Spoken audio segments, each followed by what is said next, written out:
Nearly 1,000 years ago, highly skilled English craftswomen stitched one of the greatest epic stories across 230 feet of fabric. This is the Bayeux Tapestry and the story it tells. 1064. King Edward the Confessor sends Harold, Earl of Wessex, to his family estate in Sussex with hunting dogs and followers in tow. Harold prays at a church for safe voyage to Normandy. They board their ships and set sail with dogs and falcons. Upon landing, Harold encounters the fierce Guy of Ponthieu, who orders his soldiers to seize the Earl. He is taken prisoner, but allowed to ride up front with his hawk as they make their way to Beaurain. Two messengers ride furiously to bring a message to Count Guy. Duke William of Normandy has demanded Harold's release. Guy obeys the Duke, who is his overlord, and they ride together to Rouen. There, the Duke listens to Harold, and William's daughter, Elgiva, is then betrothed to him. Harold and the Duke set off together to fight Duke Conan of Brittany.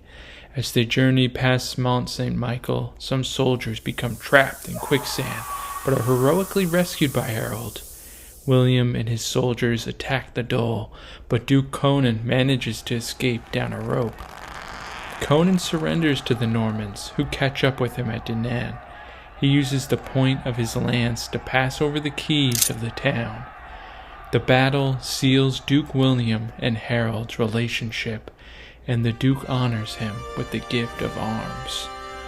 They travel back to Normandy, and Harold swears an oath to Duke William on holy relics.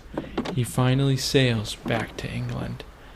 Upon his return, Harold speaks with King Edward, who now appears to be ailing.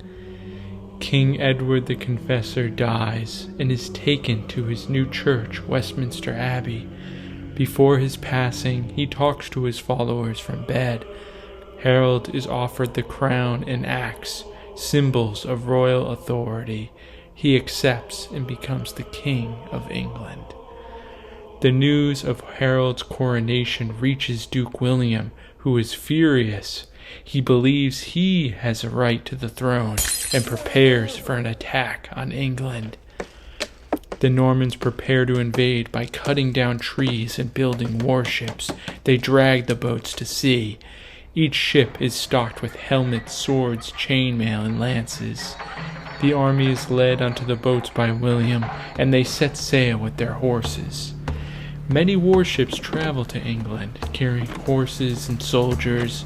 Duke William's ships were brought for him by his wife, Matilda. On September 28th, the army lands at Pevensey in southern England. The Normans disembark and ride towards Hastings.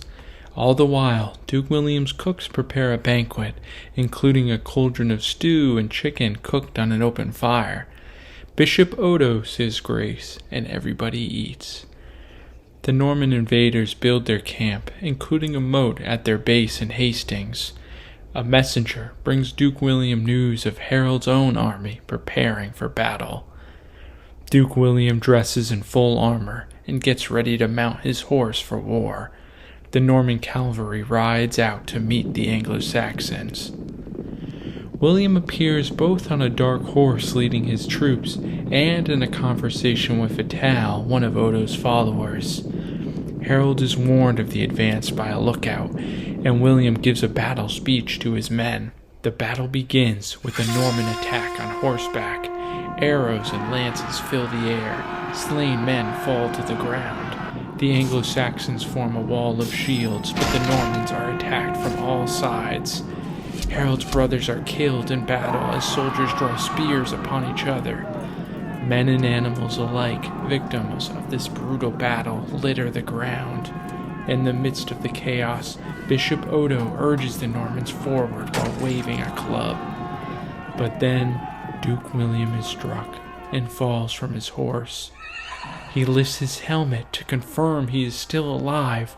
Newly encouraged, the Normans attack viciously. Suddenly, the battle turns in the Normans' favor. King Harold is struck with an arrow. Harold's death brings an end to the battle, and the English flee from the battlefield. The Normans continue to pursue them.